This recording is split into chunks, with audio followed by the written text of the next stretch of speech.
Aim high, shoot far. Aim for the moon. If you miss, you'll hit the sky.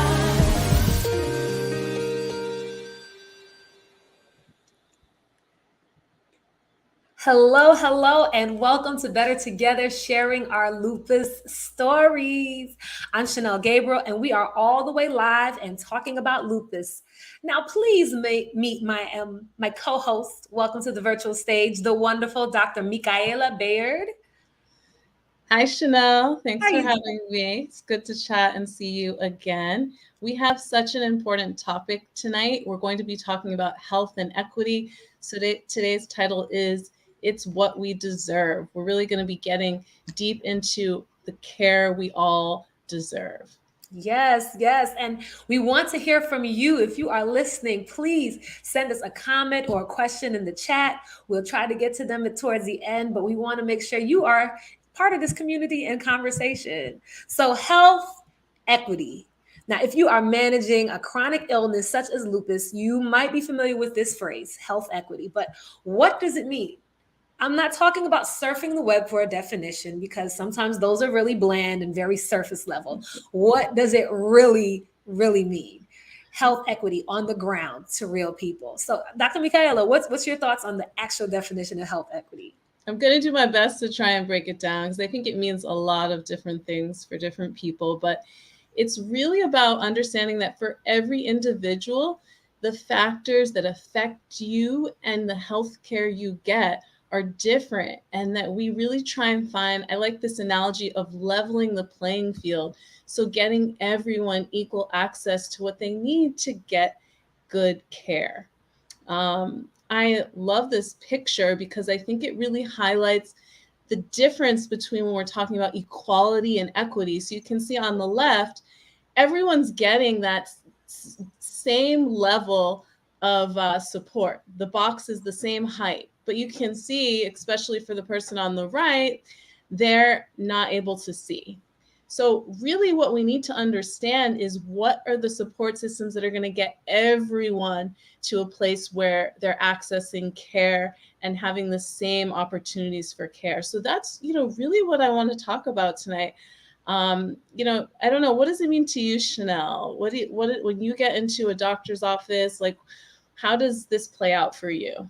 Well, I mean, first things first, that picture, it's funny enough, I use it in education. I do a lot of work around DEI in schools, and you literally use that. And it's so important that this is the conversation around equity is around every system that exists in our society. Like, what does equality look like with everyone having equal access, Yes. and that will vary by person. But definitely as a doctor, as a patient working with doctors, I know for myself, I've had spaces where I've walked in and tried to get care and had barriers to it because of assumptions made. I'm sure that some of our guests might talk a little bit about it, talking about ER care and things of that nature, Right. trying to access pain medication or all these different things, and not necessarily having that. And so sometimes that like mistrust that we see patients have, is, from past situations where healthcare wasn't equal for us. Yeah, and I mean, I love that you mentioned the emergency room. These are like places where, unfortunately, inequities really do play out and, unfortunately affect care. But, we want to really have our viewers take away like what we can do to keep things equitable. And, I don't know if you have thoughts or if you have a plan for yourself kind of in place when things feel a little bit out of your control or your lupus is, active. Are there plans that you have? Well, I try to think about I have, I don't know. I feel like one of the things that's very unique for me is I've done kind of like my little hospital tour of New York City. Mm. Like I've been to multiple ERs and I'm like, don't go there, go there, don't go there. They're nice there. They're Tested them terrible. all out. Yeah, it's like a little mini tour, where Okay. you see what others are doing and knowing that like, oh, I can't going there, I'm not going to have some support, so Right. for me, it's like after a while, it's really taking note of the care that I'm receiving in the different places I'm going to. So I Mm-hmm. even where I moved, I now live in New Jersey, and Mm-hmm. I was in a coffee shop and I saw a EMT there, and I asked her, I was like, I didn't think about this. What hospital should I go to out here if I do have an emergency? And so that was like, she was like, what? And I was, while she was drinking her coffee, but about those things when you're in different places, like what are the Right. supports? I also opt for urgent cares over ERs, because they do have Interesting. just a vast, that's my experience is that urgent cares might be a little bit easier to navigate. And sometimes I don't advocate for people not telling the truth, but sometimes I walk in and make my symptoms sound worse than they are so I can see a doctor immediately. Because a lot of times if they don't think that you are something severe, you will sit there all night in some spaces. And it's like, no, I'm having chest pain. And, maybe it's not bad chest pain, but I'm like, I'm having chest pain and I have a history of this thing. And they don't always ask those questions that they would need to know whether you need to be seen right away. Yeah, it's almost like you know the lingo and what to say to make sure you get the access you need. And that's so interesting coming from my perspective, because I hear all the time people frustrated going, especially to emergency rooms and not feeling like, they're being heard or seen in a timely manner. So it's really interesting to hear about your plan and how you approach that. But tonight, as we get deeper into health equity, we're going to be really bringing in a lot of exciting and interesting point of views. We're going to have an emergency medicine doctor share with us, some other patient advocates. And our goal tonight is really just to figure out how we can pull all those perspectives together and really give all of you watching some solutions to how you can get the best care, because that's really our goal here. Yes, and we have some great guests, like you said, that are going to help us find some solutions or at least things that can help us better navigate this. Because I know it is frustrating when you are just trying to get better and you see things that are barriers that have nothing to do with your illness that prevent you from getting access to the care, whether that be doctors, or anything of that nature that, or the insurance system, all of those things can be barriers. So we have a power mix of advocates, parents, doctors, creators from America and abroad. We're international. Okay. That's right. Better Together is international. Let's get going. All right. So tonight we'll hear the stories of two lupus warriors, one born in America. Yes. Oh, so cute. And one born in England. And we'll hear how they demanded and got the health care they deserve. So first we'll meet independent artist and drama teacher, Chastity Hart.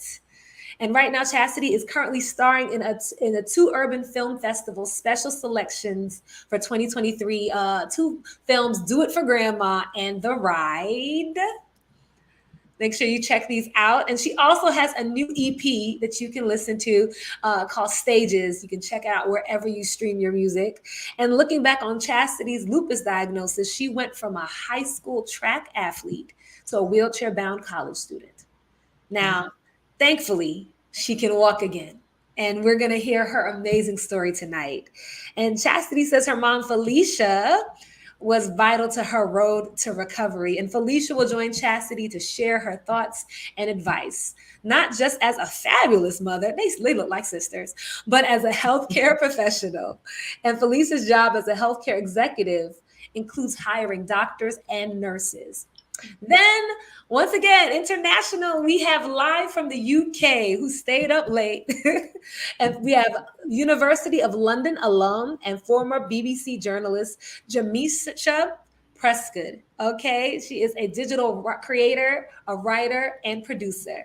Jamisha's collabs include Meta, formerly known as Facebook, Huffington Post, and Adidas. She is a fellow of the Royal Society of Arts. That's what FRSA means, right? After her name. And it's one of the oldest and most respected societies in the world. Jamisha is the founder of You Look Okay to Me.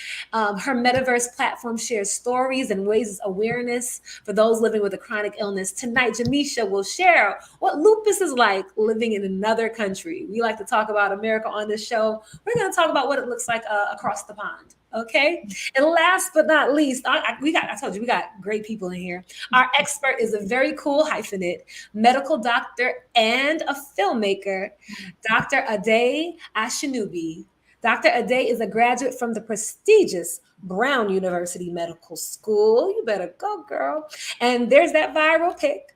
And she's also a Forbes magazine under 30 scholar. Okay. When she's not saving lives as an emergency medicine physician, she's documenting stories in spaces such as PBS, Teen Vogue, Forbes, Essence, the Washington Post, Glamour magazine. Her award-winning documentary, Black Motherhood Through the Lens, also addresses health equity, and it'll be premiering next year. So excited and can't wait to see this. So right now, we got some great guests. So let's get started. You ready, Dr. Mika? Ready, let's go.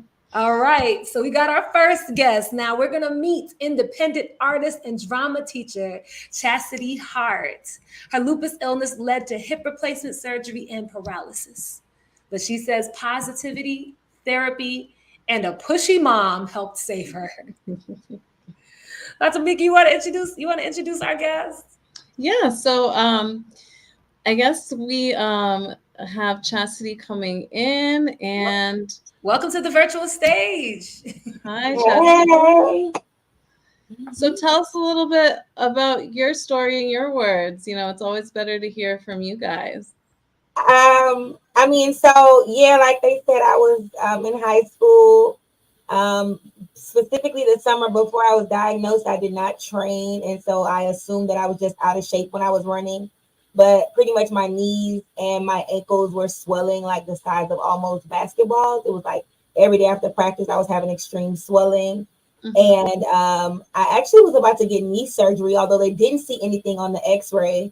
And my hands swelled, and my pediatrician stopped the surgery from going and said, we need to do more tests because this wouldn't be impacted by your running.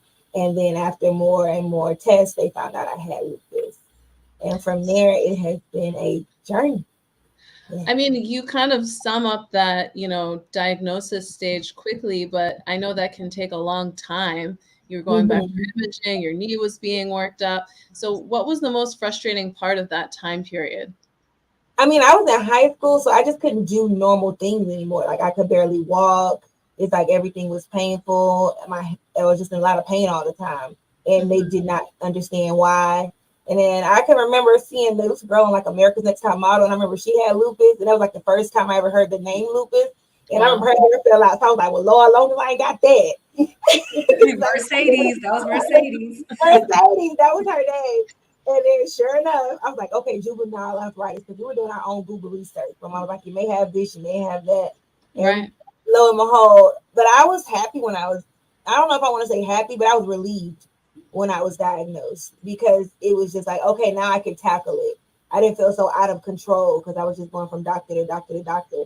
And I wasn't on any medicine. I was just in pain because they couldn't figure out what was going on. Yeah, thank you. And definitely, I know that like that process of diagnosis, yeah, the same thing. I very much, when I got diagnosed, was like, I know what's wrong with me now, right? And but also knowing that the issue sometimes around like going from doctor to doctor, or doctors not necessarily paying attention to our symptoms and thinking it's all there. Sometimes it's a bit of confusion, because lupus can be confusing, but sometimes they don't always listen to women, Black women, things of that nature when we talk about specifically what's going on. But so you say your mom was vital in your recovery, and so we're going to bring her into the conversation. Welcome, Chastity's mom, Felicia. Hello, ladies. So good. Yeah, so welcome to the stage. So Chastity's mom, Felicia, is also the chief operating officer for a Florida-based healthcare organization. We're going to get to that in a bit. But Felicia, what was it like to hear Chastity relive those high school moments? Like, what do you think? You know, I kind of teared up a little bit. I'm like, oh man, I didn't bring tissue in here. I wasn't expecting to cry, but it, you know, that it was difficult. You know, as a mom, I think, you know, we're nurturing you. We take care of our babies, and you know, she's my baby, and at 16, she was still my baby, and so when you see your child suffering as a mother, we have our remedies, we know what to do, we get right on it. With this, and lupus is such a mysterious type of condition where you don't really look like what you're going through, is what I say, right? That's kind of Right. always the thing. It's very rare that Chastity, you could look at her and you would know just how sick she was. So just going through that was very difficult for our family. But of course, being able to get her the help she needed and finally understanding and knowing what that was, it was it was a hit for us, but like she said, it was also a bit of a relief because now we could at least know we have a name for what's happening and okay, what does that mean for us and what do we need to do to help her get better? Felicia, from what we understand, of course, there were like multiple opinions you were getting, and you were really pivotal in her going ahead and getting, second opinion. So what did that look like? I think anytime you're going through something health wise, it's very important for you to listen to your body and don't um, suppress your instincts and how you feel. Sometimes when you're in situations where you're talking to doctors who have a lot more training and education around medicine and science than you can be a bit intimidated about asking those questions. But for me, and and I, as a mother, I think a big part of it was just you fighting for your child. So I'm going to ask those hard questions. I did my own research. I tried to go prepared. And so that just kind of looked like making sure that we want to get multiple advice from multiple professionals to make sure that we are getting the best care and treatment for her. And even if that is scary and difficult, we're going to ask those hard questions because I wanted her to have the best care possible. Yeah, you're an amazing advocate, and it sounds like you and Chanel have been talking with the preparation piece. But I wanted to pull back and talk about, your hat as a healthcare executive. So, when you think about giving advice to other people who are really trying to figure out how they get another opinion or their symptoms reevaluated, what thoughts would you offer them? Again, the thoughts I would offer them is to really be bold, even when it does not feel comfortable. I think that's the biggest part.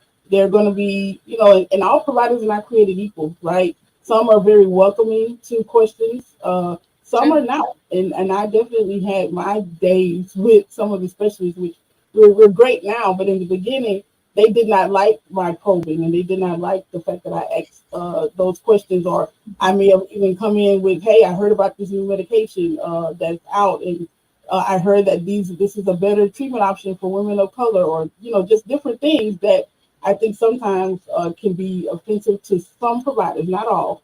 And so I think it's important to empower yourself with that knowledge, and also be prepared to talk about what it is that you want to cover for yourself. Don't be a participant in your care and not just be driven by what someone is saying to you. A lot of times we go to the doctor, we just sit there and we're receiving information and there's no dialogue. We're not saying anything. It's just, okay, the doctor said this, the doctor said that, but you should be a participant in your healthcare and be able to ask those questions so that you can get out of it what you need, because only you can advocate for yourself and know what you're really going through on a day-to-day basis. I couldn't have said it better. No, thank you, thank you. And we also have like just really quickly, I feel like it's important to also ask, Chastity, you mentioned, you started college and then ended up paralyzed. And that's a traumatic thing to have to go through. Well, can you speak really quickly about the moment you thought you might not walk again, and just talk about what got you back walking? Ironically, I had this crazy optimism, and I think maybe that was my youth naivete that I did not think I was going to walk again. Hmm. I actually laughed when they said I wouldn't walk again, and that may have been, just God in me. So I never accepted the reality that that was my reality because I just felt like that's not what God had told me, and I'm like, girl, I'm putting the heels back. Oh, I know what y'all talking about.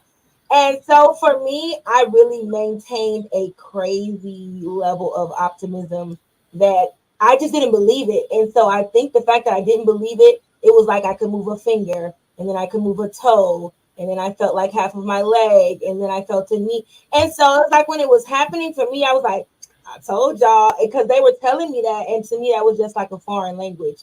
So I just really did not receive that because it just seemed so far from anything I envisioned for myself.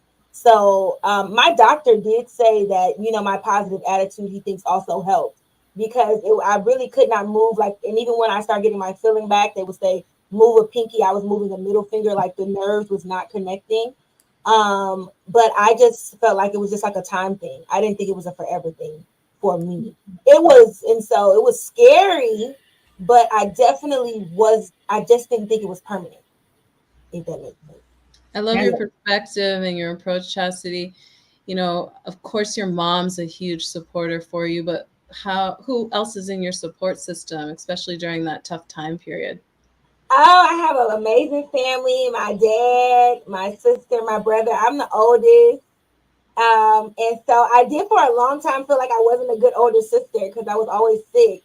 And so it really bothered me that I like couldn't drive around or couldn't like do things that other older sisters did with their siblings. And so I was so happy when I was healthy enough to like feel like I was really being the big sister. Because Mm-hmm. for a long time I just felt like I'm always sick, like everybody always have to take care of me. And they were very much there for me and supportive of me. And so yes, I have an amazing family. My aunts, my grandma. I was showered with a lot of love. My church family. And so yes, I was always surrounded by love and close friends. Like my friends would be in the hospital with me. My college roommates. We're still best friends now. Like they saw me go from being a normal college student to not walking. And it was just like with my paralyzed situation, I'm gonna talk as quickly as possible. I felt the numbing process. So I felt my body go numb. I just didn't realize it. So my legs were just getting heavier and heavier. And so I was just kind of moving through life. I didn't really realize that I was actually going paralyzed until it was like, I'm paralyzed type of thing. And so that was another thing. Listen to your body. Now, if I have any numbness, I pay really close attention. But at Mm-hmm. that time, I definitely was oblivious to what was happening. I was clueless. I was still going to class, but I was walking like this slow. You know, Mm. like it was like picking up 100-pound weights to lift my feet, not realizing that I'm losing feeling in my body. And Yeah. so thank you so much for bringing that in, like this idea of what it took to also listen to your body and learn that. But also, that's awesome that you have so many people that are in your corner. And while we of course want doctors to be in our corner, sometimes it is great to have the family that's also that fortress, fighting for you and fighting with you alongside you. But we're gonna keep talking. We're gonna keep talking. But I'm gonna bring in our next guest. Our next guest won 10,000 pounds. Yes, not dollars, pounds for her creative solution to improving health inequities. Yes, pounds, not dollars, because our guest lives in London, England. Welcome, Jamisha Prescott, all the way from the UK, 5 hours ahead. It's almost midnight in London and still stayed up to be with us. Welcome to the virtual stage, Jamisha.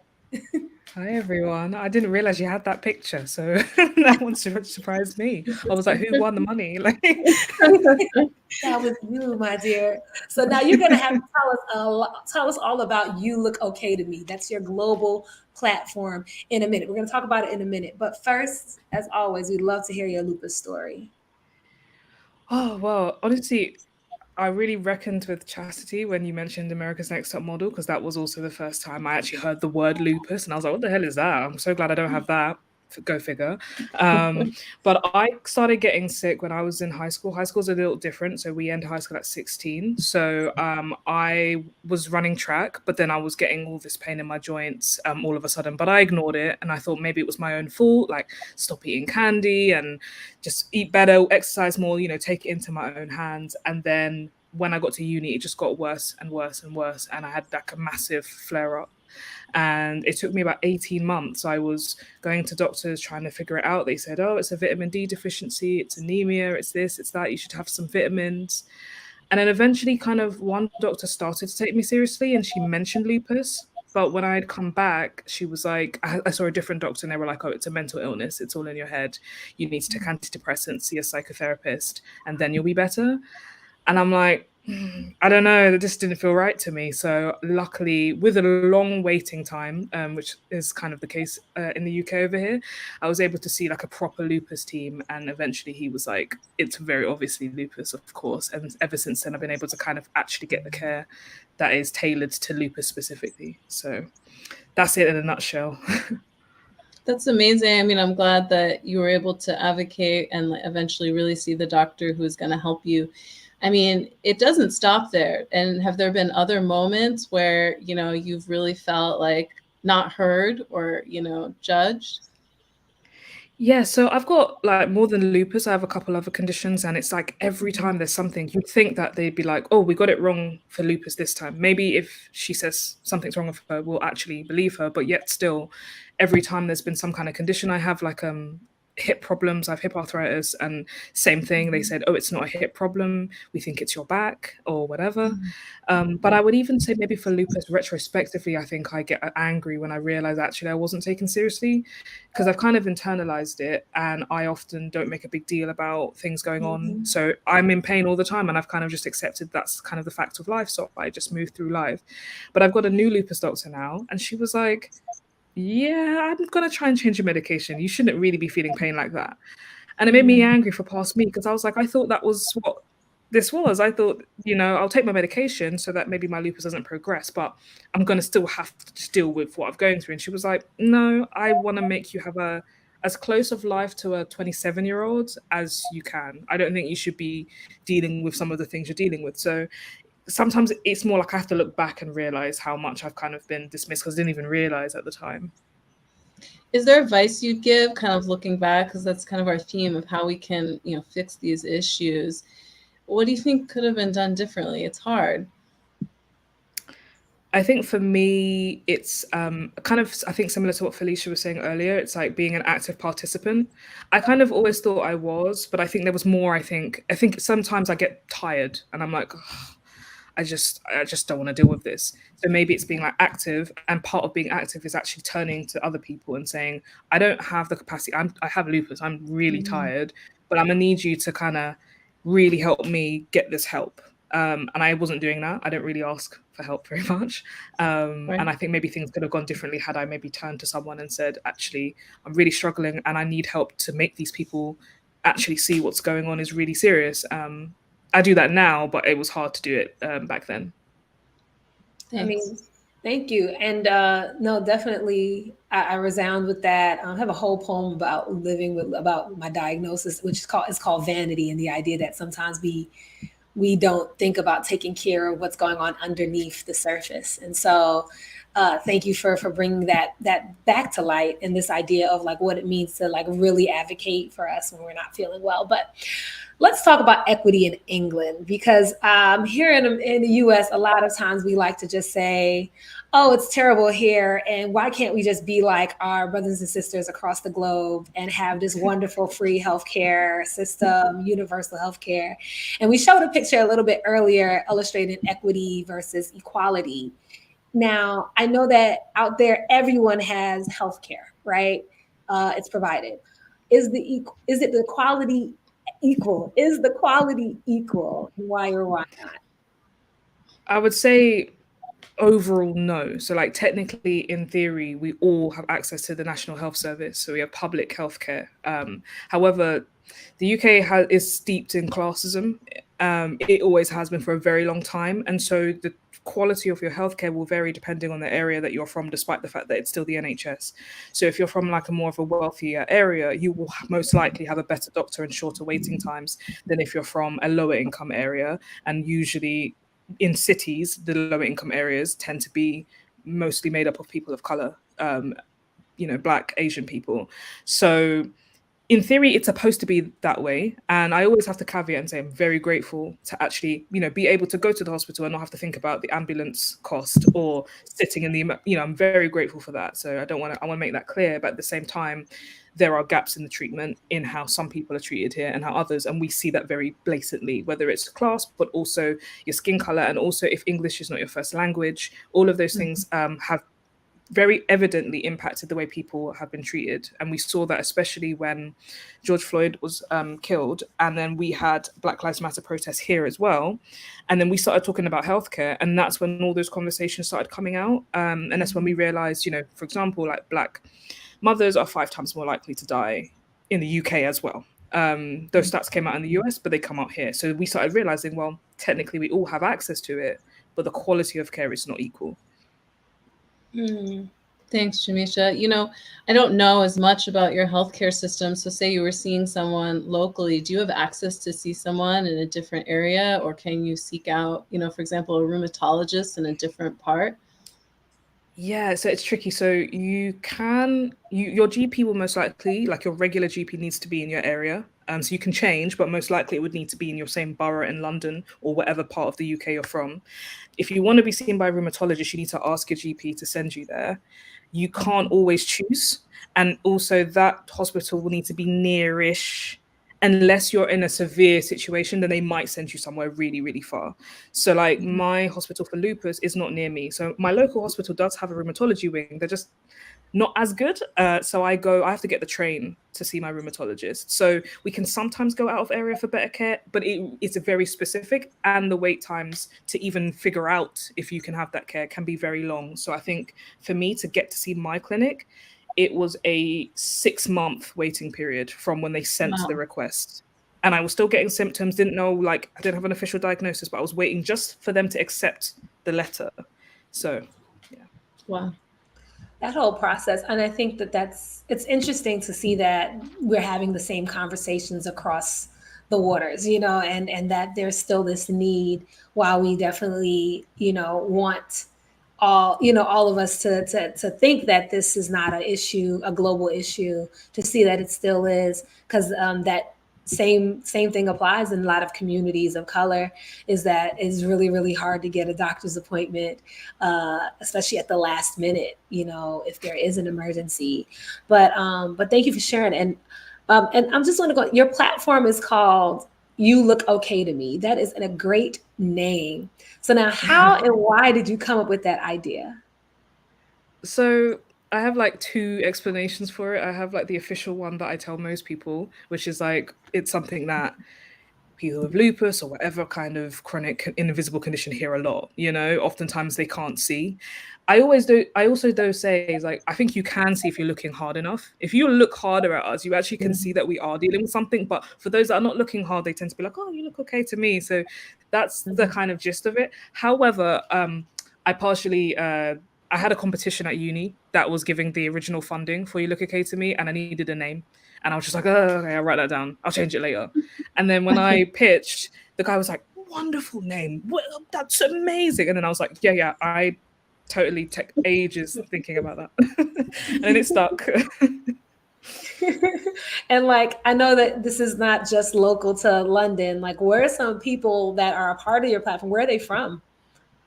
They're from all over the world, which surprises me. Funnily enough, the largest split of my audience are actually from the US. So, maybe like about 55% of people are from the US, and then most are from the UK, and then some Australia and Europe. I think especially in the early days when I was talking about lupus, I think it resonated in the US a bit more. I think it was more known in the US than it was the UK. And on your platform, what do you hear from people about like the difficulty in diagnosis and quality of care? Are you hearing some of these same themes, or is anything new? So many people say the same thing. It's like a broken record. Like everyone comes and be like, they said it was a mental health issue. They said it was vitamins. They said it was my period. I said it was like, it's amazing how similar the story is. So you'd think that maybe people would go, maybe I should walk back on saying those things, but no, it's just the same thing. And it's usually from women not being believed. Jamisha, hearing that story and that narrative over and over again, like what do you communicate from your platform? When you think about how can we fight that and build better health equity? I think it's a mixture. So sometimes I try to give actionable, helpful tools if I can, or open up a conversation so that others can talk to each other and like share those tools. Like some people did me. There's like many things that you can be like, ask for this specific blood test, which you wouldn't know about. Because side note, in the UK, they'll say your bloods are fine, but they've tested like 5. and they've not actually gone and tested the lupus antibodies, right? So I'll give them like specific things, but then also be like, let's look at like maybe some of the history as to why this is like that, and like try to use that to deconstruct it. Because the reason why I think we face some similar issues is because it's still Western countries, and Western medicine is steeped in a lot of colonialism. Like the roots are very racist. Yeah. So I think if we can draw attention to some of that, then hopefully maybe in the new gen of doctors, we can kind of be like, hey, this is the root of it. Let's get rid of those dirty roots and like build a new foundation, and hopefully that can change things systemically across countries as well.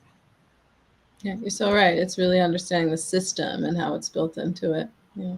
Yeah. And I think that that's so important. The other side of the conversation is how do we, as lupus advocates, help advocate for each other and share these tools and share these tips and things like that will help you, because you brought something else to light, you know, not just race, but womanhood. Yes, everything gets blamed on our cycle. everything. It's like you're hormonal, you know, when it's actually real issues. And so, you know, speaking of like even more depth about doctors, we're going to bring our expert guests in the building. Dr. Ade said she knew she wanted to be a doctor since she was a young girl.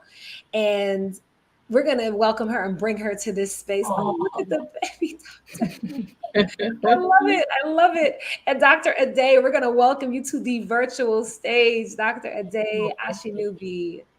Thank you so much. Dr. Ade is an emergency medicine resident physician. That means she's an ER doctor, like George Clooney. No, but for real, Dr. Ade practices at Penn Medicine in Philadelphia. So hello, we are so excited to have you here, Dr. Ade. And one of your first experiences with health equity happened on your high school trip to Ethiopia. Please tell us about this trip. Yes, thank you so much for having me. Really excited to be here. Thank you so much, Chastity and Jamisha, for sharing your stories. Very powerful. So for me, I've been interested in medicine for a long period of time. It was only until high school when I got interested in women's health, particularly surrounding the issue of obstetric fistula. So for those of you who may not be aware, it's a birth injury caused by prolonged labor. It actually happens in the United States, but it's typically repaired right after. But for those in low resource countries, women may be left with these fistulas, causing them to leave their urine and waste, and then causing them to be socially stigmatized in their communities. So in high school, I created a nonprofit organization called the Iris Fistula Project to support the rehabilitation of women with obstetric fistula. Through that nonprofit organization, a friend and I created a documentary about obstetric fistula to raise awareness and also to raise money for the women affected by this condition in northern Ethiopia. Through that experience, you know, I really learned about my passion for health equity as well as advocacy through media, which has informed my current work with writing and documentary film. And, you know, having that experience internationally was great, but it also reinforced this idea that, you know, we have problems on the ground in the United States, as Aisha mentioned, and the Black maternal mortality crisis, also disparities impacting lupus patients. So that has been my intro into health equity, and I haven't looked back. Dr. Day, you're doing so much. Thank you for sharing. You know, I'm so interested in hearing more about some other people who may have influenced you becoming a doctor. I think your mom might be one of them.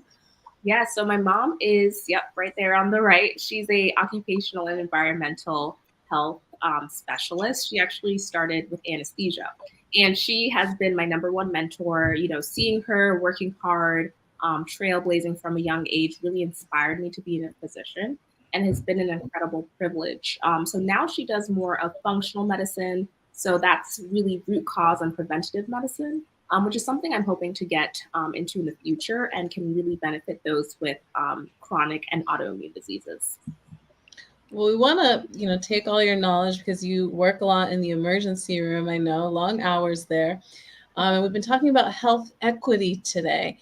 So, you know, I was in med school, I won't say how long ago, but we didn't really have conversations about this. And now I teach in the med school and we do, but I kind of want to hear how the conversations changed for you who's recently graduated. Like, what are you talking about from the med student perspective or as a resident when it comes to health equity? Yeah, that's such a great point. So for me, I went to Brown University for both undergrad and medical school. And if, for those of you who don't know, Brown is very socially conscious. But we are oftentimes talking about these social issues, issues of equity. So I was really blessed to be in that type of an environment. In medical school, those were pretty common conversations that we had.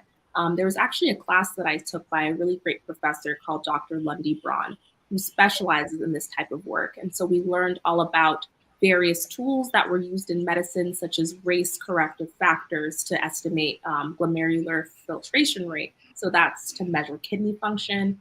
And then also race-based correction factors to determine if women can have C-sections after a vaginal delivery. And so learning about the historical context behind these health inequities was really enlightening because it, provides context in how to address these inequities here today. So I think there has been a lot of work done to promote health equity in medical schools across the country. There's still a lot of work to be done. But I'm also grateful to be in a residency program, in the city of Philadelphia that is committed to these issues as well.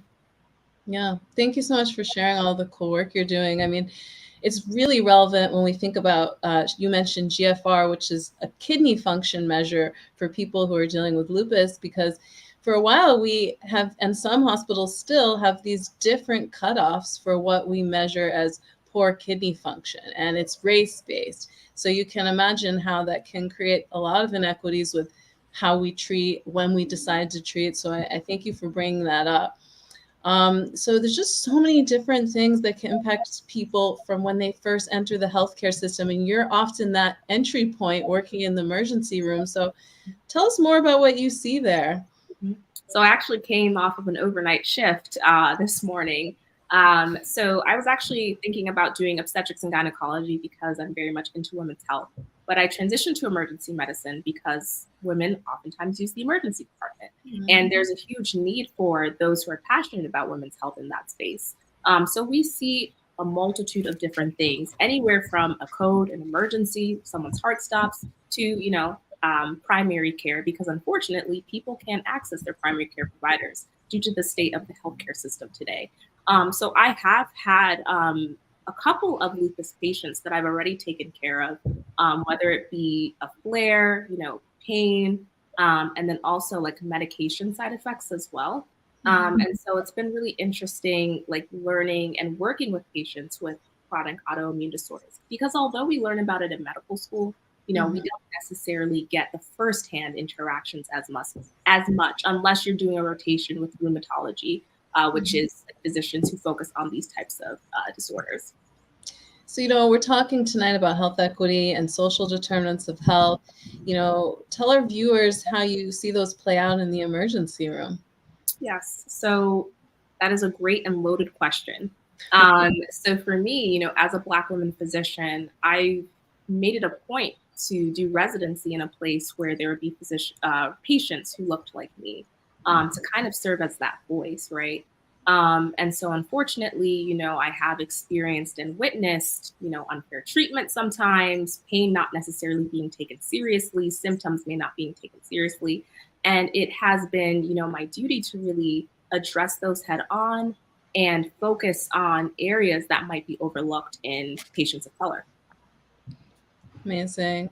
Did you want to ask Dr. Day anything, Chanel?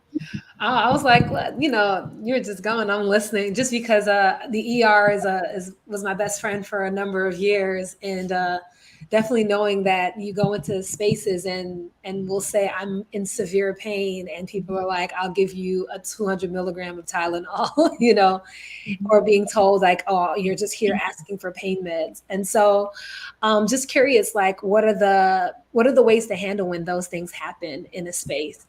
Yes, that's a great question. I think self-advocacy is very important, but again, everyone has different personality types. Everyone has different backgrounds that influence their ability to advocate for themselves, right? There's medical literacy, so knowing the right language to use, which Chanel, you mentioned earlier. And so I think that, I've had patients, I usually make it a conversation. Hey, do we want to start with Tylenol or ibuprofen?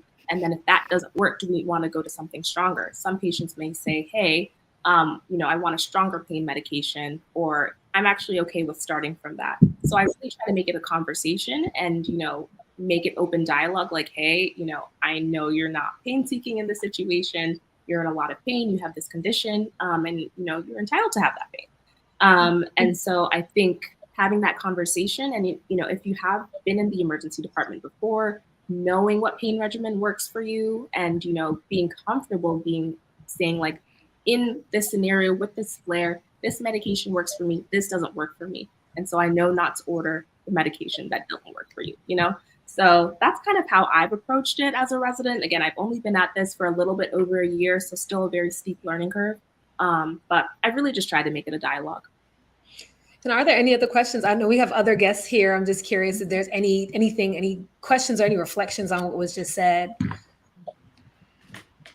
I'm just very grateful for doctors like you to exist. I think it's really encouraging whenever I see doctors like you talking about this type of things, and I hear it on like TikTok or other forms of social media, but I'm just very grateful. It gives a bit of hope.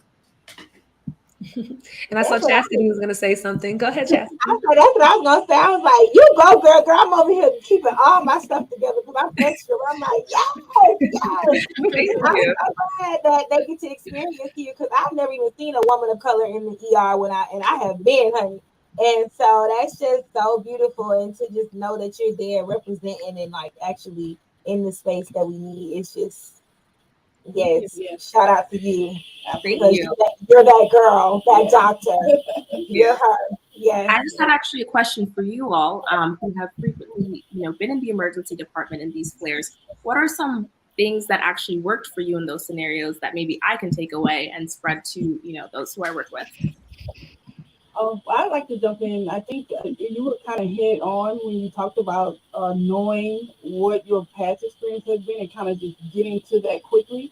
Like, I remember a situation with Chastity where she was having a flare after we had kind of come out of the paralysis, and she started having some of the symptoms again. And so we kind of knew what needed to happen and what needed to happen pretty quickly. And so depending on what you say or don't say, kind of moves you through the system. But I could see those providers who appreciated us being able to say, okay, listen, she has lupus and also avascular necrosis. She has 2 hip replacements, blah, blah, this, that. Her doctor is willing to speak to you. Her rheumatologist will speak to you via cell phone. Are you interested? We have that. And we normally on this much medication, a particular medication that she had to always get on that would kind of get her down. Because, with certain things, you have to kind of move fast, or it can progress really quickly. And so I think having the patients be able to come with that information and being a provider that is receptive to that, because I know sometimes, especially if it's someone that has been there frequently, right, there could be a little bit of doubt about, okay, is this someone that's just abusing the healthcare system and don't understand how to use the ER, or is this a true emergency? And so I think just having that open-mindedness to be able to put what they're saying, of course, looking at that medical record and being able to understand, okay, this is an informed patient and I need to take time to hear what they're saying. And you brought and you brought up something, and I love maybe Dr. Michaela or Dr. Day could explain. I mean, I think we use ER, but what's the difference between emergency care, urgent care, and a healthcare provider? Like, well, when should you go to each? I think that's also something that a lot of times we don't know what we have access to either. Right. So, well, with the primary, I'm sorry. No. Okay, she don't want me. Oh wait, I forgot. You definitely work in. It's your work too, Felicia. My daughter's like, shut up, mama. No, I apologize. Felicia, you probably say it better. Go ahead. So sorry. No, you got it. Don't apologize. Go ahead, Felicia. You was ready too. Go ahead. Okay, well, I mean, we know primary care, that is kind of like your routine primary care, we call it medical home, right? This is where you're going for all your routine care, your routine blood work, depending on what your chronic conditions may be. That might be an every 30 day, once a month. It might be a 90-day visit that you're having, and this is the provider that's kind of the gatekeeper of all the other providers that you may have to see. They're going to be in collaboration with those specialists, whether that be your rheumatologist, your cardiologist, endocrinologist. It just depends on your situation. I see them, or us, because I do work with primary care providers, as the gatekeeper for all things related to that. emergency care and urgent care. I feel urgent care is just like a step down from emergency.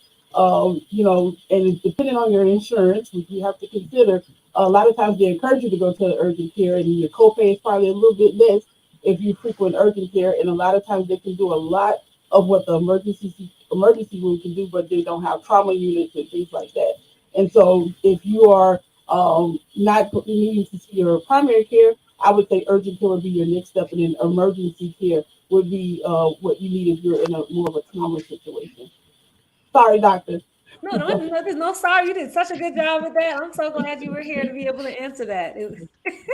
Jamisha gave you a round of applause. Yeah, girl. Oh So, my goodness. thank you, Felicia. It was well said. Dr. Dave, we could just, kind of tie it up, and ask you, what should one do if they're in the R and they feel like they are not being treated properly? Because despite all good intentions, like things go wrong. And how have you seen that navigated well?